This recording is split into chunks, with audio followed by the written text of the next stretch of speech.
Hello doctors, myself Dr. Sandeep Kumar and I welcome you all in the second video of our series The Homeopath Journey from Classroom to Clinic। और आज की video में हम देखेंगे कि आपको homeopathic practice क्यों करनी चाहिए, लेकिन उससे पहले हम ये देख लेते हैं कि आपके पास BHMS कंप्लीट होने के बाद क्या क्या ऑप्शंस अवेलेबल होते हैं और उनमें सैलरी क्या रहती है। Okay, so the best option after completing your BHMS is medical officer. आप एक गवर्नमेंट मेडिकल ऑफिसर बन सकते हैं अपनी स्टेट के अंदर, जिसके लिए आपको अपने स्टेट का PSC एग्ज़ाम क्लियर करना रहेगा। ठीक है, अगर आप यूपी में हैं तो यूपी PSC क्लियर करना रहेगा, MP में है तो MP PSC क्लियर करना रहेगा, महाराष्ट्र में है तो महाराष्ट्र PSC क्लियर करना रहेगा। और जिसके बाद आप एक गवर्नमेंट मेडिकल ऑफिसर कहलाएंगे और आपके हाथ में एक बहुत ही अच्छी सैलरी होगी। ठीक है, अगर सैलरी की अगर बात करें तो मैंने अपने एक सीनियर हैं जो कि मेडिकल ऑफिसर हैं यूपी में, उनसे डायरेक्ट बात की और उन्होंने बताया कि उनकी जो सैलरी है वो रहती है 82,375। That is the exact figure जो वो रिसीव कर रहे हैं अभी तक। और जैसे ही 9th पे कमीशन आएगा ये बढ़कर 1 लाख क्रॉस कर जाएगी। तो salary is very good, option is very good. लेकिन एक नेगेटिव पॉइंट ये है कि वो जो वैकेंसीज आती हैं स्टेट में वो एवरी ईयर नहीं आती, वो 3-4 ईयर्स में 5 ईयर्स में आती हैं। लाइक अगर हम यूपी की बात करें तो लास्ट टाइम 2018 में आई थी, देन उसके बाद अभी 2024 में आई। ठीक है, और वैकेंसी कितनी आई? 54, 53। आपके MP में आई थी अभी 2022 में 43 पोस्ट। ऐसे ही राजस्थान में अभी निकाली 358 निकाली, काफ़ी अच्छा अमाउंट था लेकिन काफ़ी सालों बाद आया। तो हम ये नहीं कह सकते कि BHMS क्लियर करने के बाद हमें मेडिकल ऑफिसर के तौर पर हम ज्वाइन कर ही लेंगे।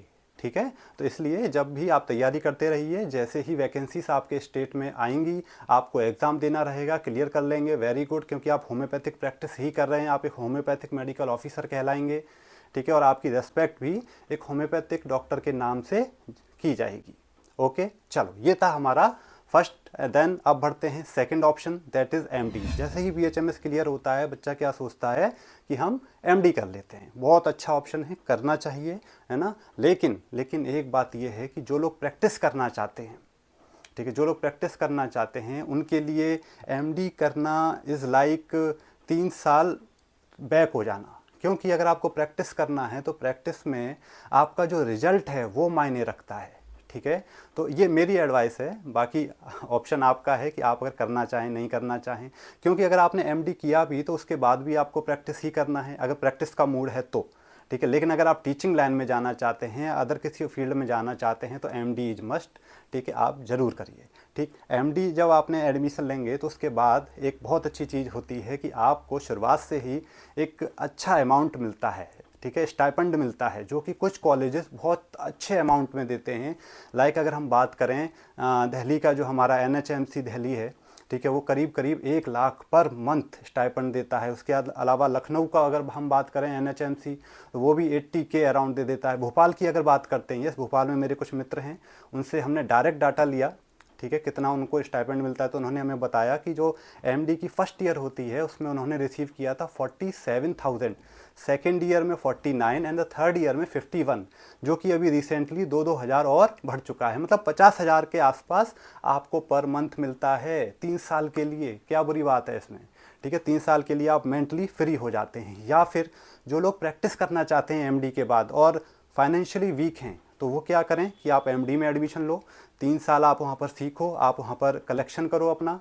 ठीक है, आप अपनी जो अमाउंट है उसको कलेक्ट करो, देन MD कंप्लीट करने के बाद अपना क्लिनिक ओपन करो, एक अच्छा सा क्लिनिक एक अच्छी लोकेशन पे।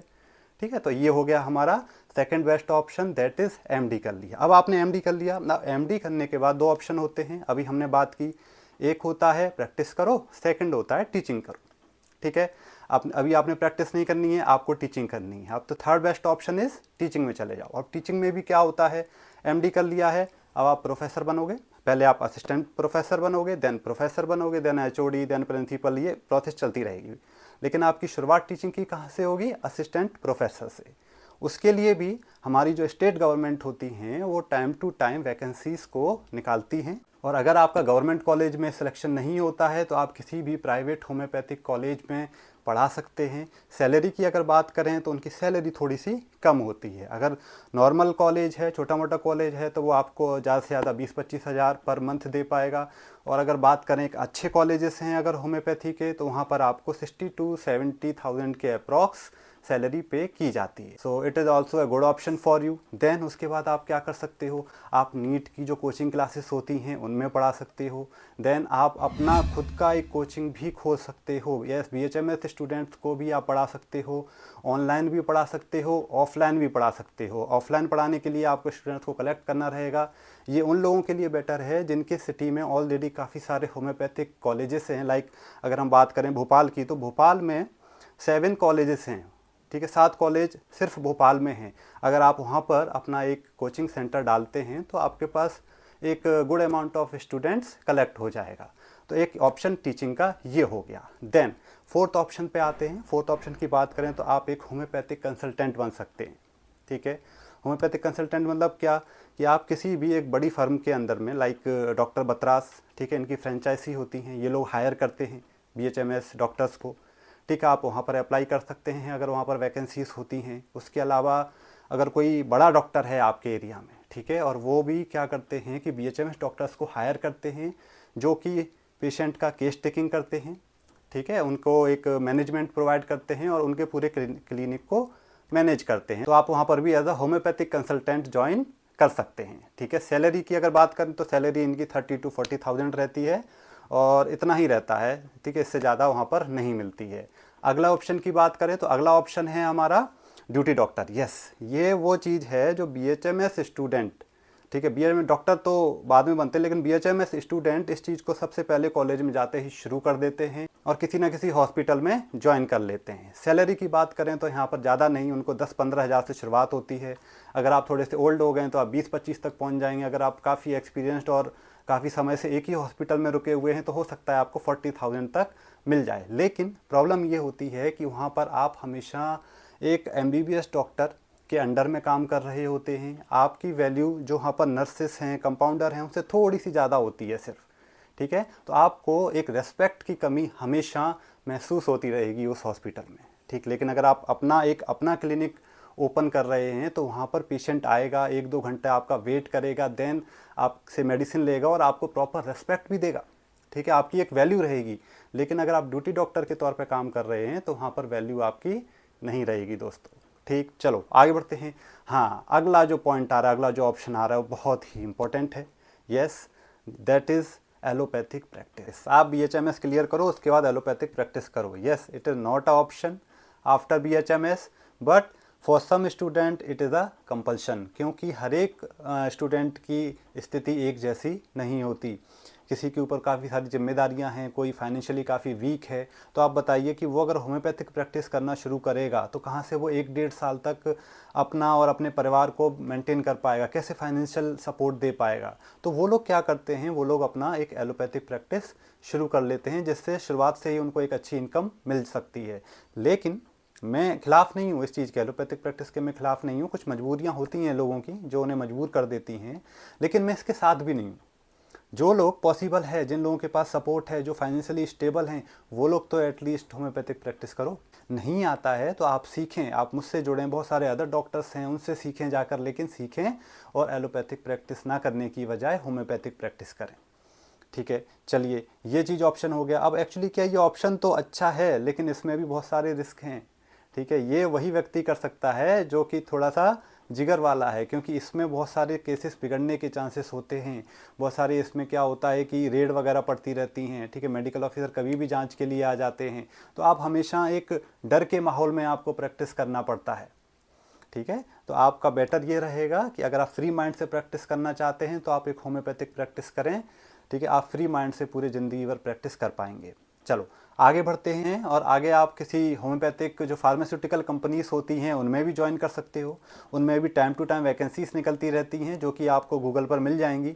उनके लिए आप अप्लाई कीजिए, वो BHMS स्टूडेंट्स को हायर करते हैं। सैलरी की अगर बात करें तो सैलरी की अगर हम बात कर लेते हैं तो उनकी सैलरी रहती है 30 to 40,000 अप्रॉक्स।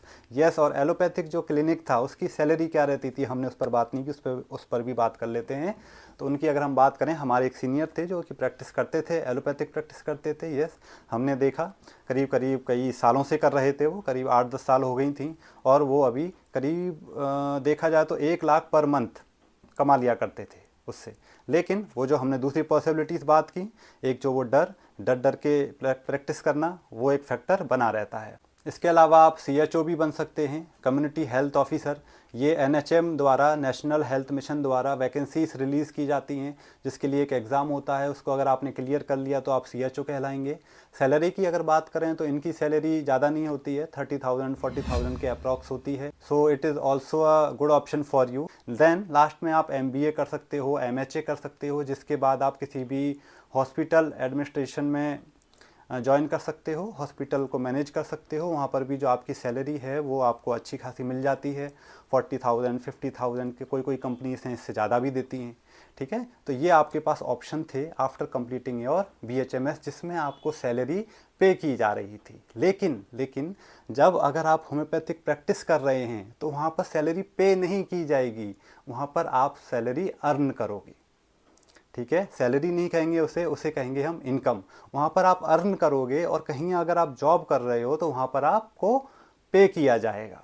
ठीक, तो अब हम देख लेते हैं कि होम्योपैथिक प्रैक्टिस करने के क्या क्या फ़ायदे होते हैं, या फिर आपको होम्योपैथिक प्रैक्टिस क्यों करनी चाहिए।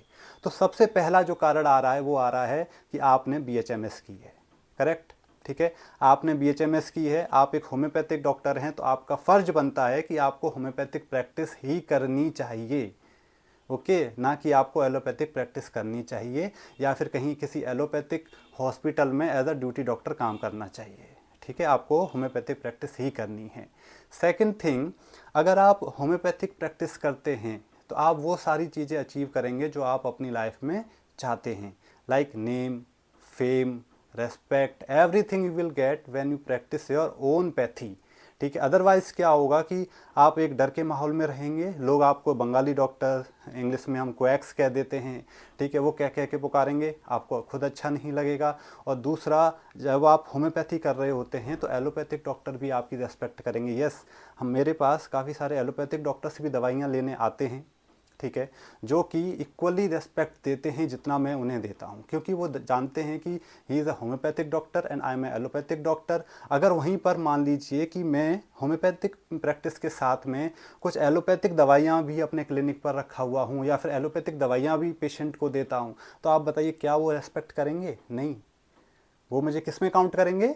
उन डॉक्टर्स में जो कि BHMS करने के बाद एलोपैथिक प्रैक्टिस कर रहे हैं। तो वहाँ पर वैल्यू ख़त्म, रेस्पेक्ट ख़त्म। ठीक है, लेकिन अगर आप होम्योपैथिक प्रैक्टिस कर रहे हैं तो आपको फुल रेस्पेक्ट मिलेगी। दूसरी चीज़ क्या होती है, आपकी ग्रोथ। और अगर हम इनकम की बात करें कि होम्योपैथिक प्रैक्टिस में आप कितना अर्न कर सकते हैं, तो वो है, इसका जो जवाब है वो है अनलिमिटेड। ठीक है, देयर इज़ नो लिमिट्स। आप जितनी मेहनत कर पाएँ, जितने पेशेंट को आप बना पाएँ, ठीक है, उतनी ही आपकी सैलरी, आपकी जो इनकम है वो बढ़ती चली जाएगी। ठीक है, आप कल को फीस बढ़ा देंगे, आपकी जो इनकम है वो जस्ट डबल हो जाएगी। ठीक है, आपके पास वेरियस ऑप्शंस ओपन रहते हैं, ठीक है, इनकम को अपनी इंक्रीज़ करने के। तो इनकम की बात करें तो यहाँ पर कोई भी एक डिज़ायर्ड वैल्यू नहीं है।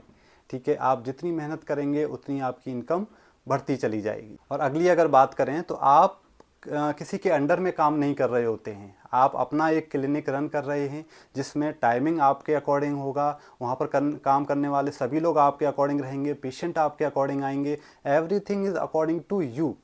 ठीक है, कोई आपको ऑर्डर देने वाला नहीं है कि आपको इस चीज़ को इस तरीके से करना है, इस टाइमिंग में करना है।